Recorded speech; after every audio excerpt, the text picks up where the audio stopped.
I'm so sad and depressed today, right now.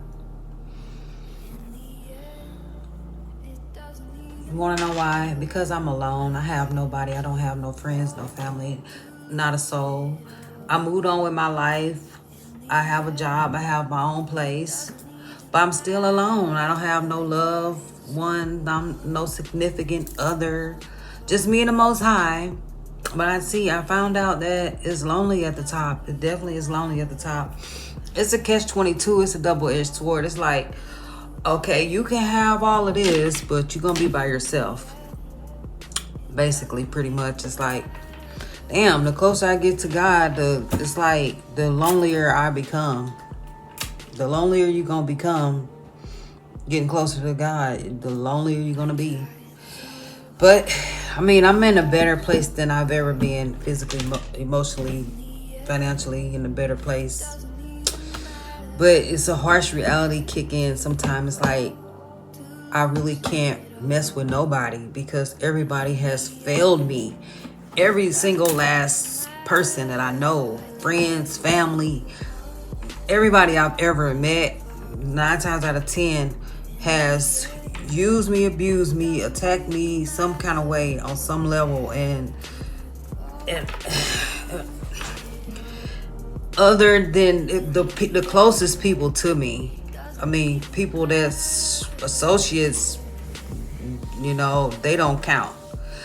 But it's a harsh reality. It's very, very, very sad because I was up here thinking about my father. Like, he had my back. He was always there for me, but he still really didn't have my best interest at heart either, because he didn't really pour the attention and time into me to motivate me to grow. To every time I started a job, every time I started a school, we had to move. Like, he was very unstable. He couldn't keep a job for nothing. He was always chasing women. He was married 5 times. He died at 66. He had a heat stroke in his apartment, and he died on his couch. And I was calling and calling and calling. He didn't answer the phone. I had to call down to the management office for them to go open his door. He was laying on the couch. And I was sad about that, because he died because he didn't turn the air conditioner on. But it's harsh.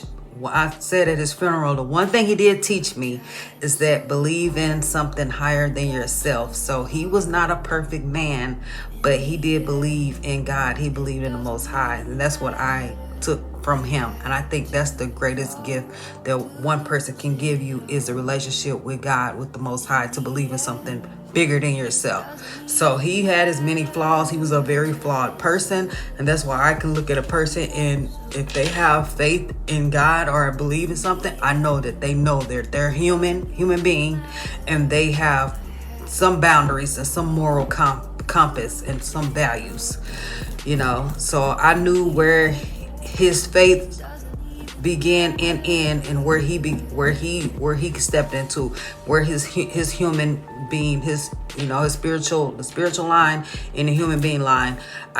We can see that night and day, because nobody's perfect at all.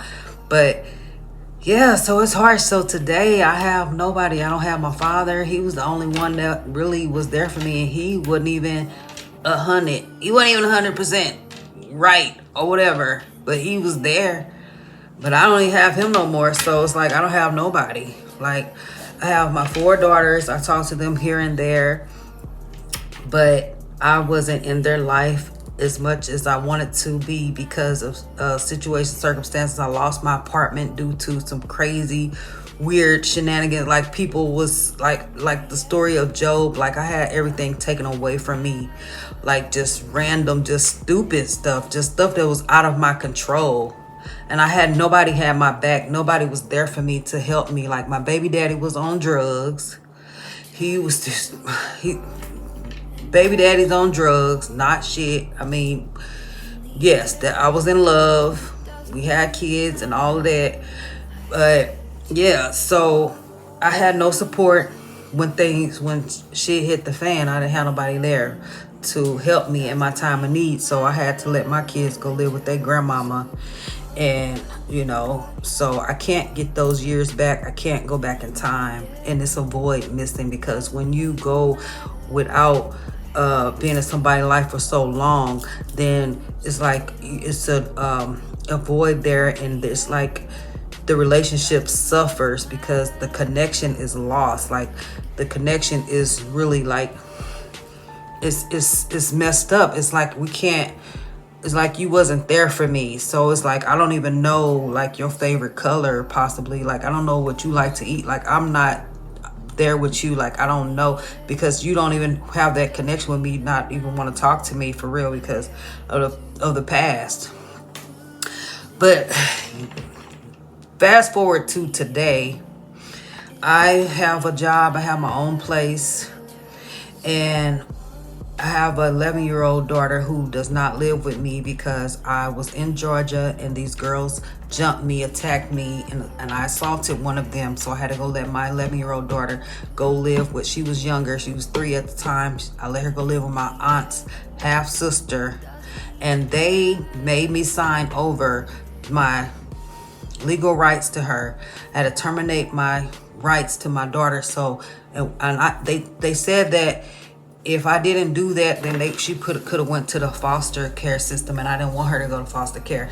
But when I did that, they basically took her out of my life, and I barely see her, barely talk to her. And the harsh reality is that my mother was not there to help. And I started doing drugs. I got very depressed. I didn't want to live. I didn't see no reason in living because I was like, first of all, it was a domino effect. But I really had post-traumatic stress because my baby daddy did jump me and assault me while I was pregnant with my daughter when I was 5 months pregnant. So I had a flashback. I was saying, and then my other kids was not with me in Georgia, and I had a 4-bedroom apartment. So these girls was messing with me. I was on prescription pills. I was drinking alcohol. That's a bad combination. So I spazzed out when they was trying to attack me in front of my daughter. Because I was like, if I ever get jumped again in my life, there's no telling what I would do. So yeah, that's why they locked me up for, I didn't do no time, but I was locked up for like 6 months for that. But yes, fast forward to my mama was not there to have my back, okay? So, but I want to know why she feels that it's okay for her to call me 2 weeks ago, bringing up what happened in Houston 3 years ago when we went to Steak 48 and I drank 3 Hennessy's. She was drinking, and it was raining outside, and she was yelling the directions from her phone, the GPS on her phone, telling me which way to go. And I was like, shut the fuck up before you make me have an accident, because it was raining and I was looking at my own phone, looking at my GPS. I don't need you yelling me the directions behind my head while it's raining. Like, shut the fuck up, for real, because that will make somebody have an accident. And that's what I was trying to tell her. I'm like, you up there yelling directions to me behind my head and it's raining outside, you gonna make me have an accident. Like, so, but she don't remember the story like I remember the story. She trying to tell me that she was trying to tell me to slow down, and I called her a bitch and all this stuff. I was like, whatever, it doesn't even matter. That was 3 years ago. At the end of the day, I don't have my daughter with me. At the end of the day, I done been beat up while I was pregnant with my daughter, 5 months pregnant. I done been choked to death, passed out 20 times by her daddy. I done fell down a flight of stairs before, drunk, hallucinating. Yes, I was under the influence with my ex-boyfriend because he was mixing up all this liquor and stuff. Like, I done been through. Then he hit me in my head. I got a scar this way too. Like, brain damage, like, been punched in my head 1,000,000 times. Like, I done been through some shit. Like, to be here today is a blessing, and it's all by the grace of God, by the grace of the Most High. And it's like, it's crazy to me that you could meet a person today and they want to give you a hard time. They trying to have the audacity to fuck with you, like, on some bullshit. Like, get out. If you don't get out of my face with that, because you just do not know where I've been and what I've overcame to get to where I need to be. So it's like, yeah, the devil be busy trying to fuck with you when you done moved on. I done moved on 1,000,000 times. I done passed 1,000,000 tests to get to where I am today. And here you go, calling me, bringing up some old stuff that's irrelevant. You making a problem out of no problem. That's really bothering you? That's really bothering you. What should be really bothering me is the fact that I don't have my daughters here. I don't have my family here. I don't have no friends because my childhood was so unstable. I went to 1,000,000 schools. So I have friends, but I'm not in contact with them. I mean, most of them, my childhood friend, she got mad at me because her baby daddy want to be with me or talk to me, so she jealous of me because of that. So you want to hold a grudge because a nigga ain't shit. Okay, well, fine. Well, that's on you. You insecure. Suit yourself. But I can't be around no insecure bitch. Excuse my language, because I can't let no man mess up my relationship that I had since 2nd grade. But to each their own. Like my mama, I can't mess up. I have 4 daughters. I would not, if I cussed my daughter out yesterday, I'm trying to make up, be back cool with her the next day within 24 hours. I'm trying to mend that relationship because I love my daughters, and I will not be holding no grudge against them for 2, 3, 4, 5 years about something that I provoked. No, you can't provoke. I'm over 40 years old. Don't come to me like that. I don't even talk to my own daughters like that. So you definitely not going to talk to me like that. You're not going to talk to me crazy. And it's a harsh reality. That's what I'm saying. It's really sad. Like, I need to drink some water because it's taking an emotional toll on me. Like, because I'm by myself, I'm alone. And that's narcissistic abuse. Like, my mama is a narcissist and she projects negativity on me. She gaslights me. She try to make me feel bad. Like, that is not affecting me. Like, that's not a thing for me. But it's the fact that it's my own mama, and this just lets me know that how other people do, it's everybody else's. It is ain't no better. If your own mama will do this, like, it's everybody else. My brother, he done fought me before because something my mama told him. Every boyfriend I ever had abused me. Like, so I'm really in a good place by being by myself. But it's unfortunate that I actually have to be by myself to be safe and have a peace of mind and keep the peace and not have to go through no BS with nobody. Because as soon as you be nice to somebody, they take your kindness for weakness. They want to start treating you like shit, calling you out your name, cheating on you, abusing you, misusing you. But if you have somebody that love you and treat you good and don't call you out your name and not abusing you, and actually have your best interests at heart, and actually want to see you grow and win and strive and elevate and be the best version of yourself, you better hold on tight to that person and really love them, appreciate them. Because I don't have that in my life, and I never had that. I never had nobody who had my back and made sure I was good like I do for other people. I never had a me. So I'm me for me. It's me for me. I'm the only one that got me, and the Most High got me. So I don't have nobody. So if a person, my mama could send me some money if I'm in jail or I'm stuck between a rock and a hard spot. But that does not erase what today. That don't change the fact of that.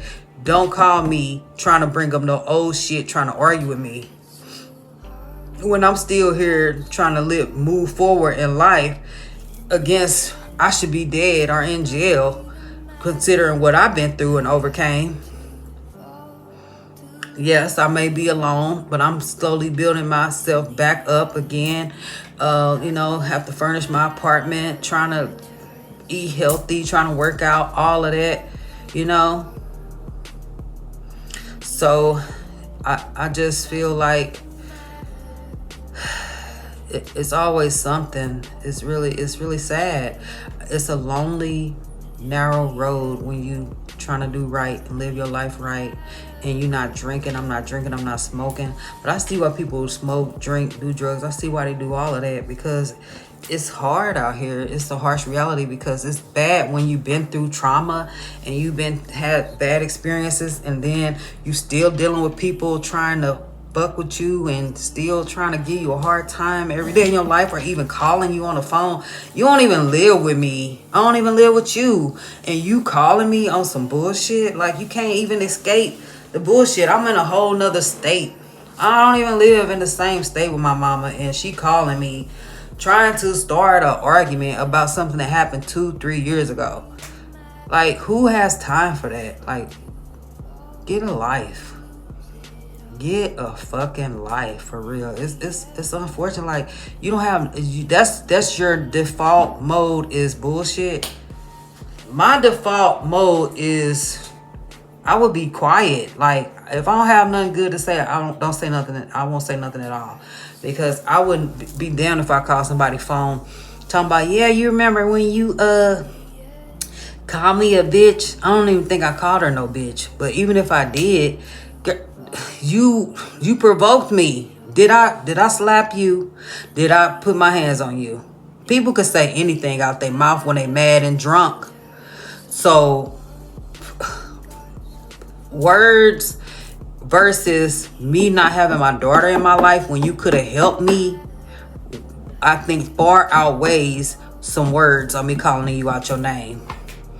Like, that's not even apples and oranges. Like, that's like potatoes and bananas. Like, that's not even the same. That's like fruits and vegetables. Like, that's two different things. That's two different categories.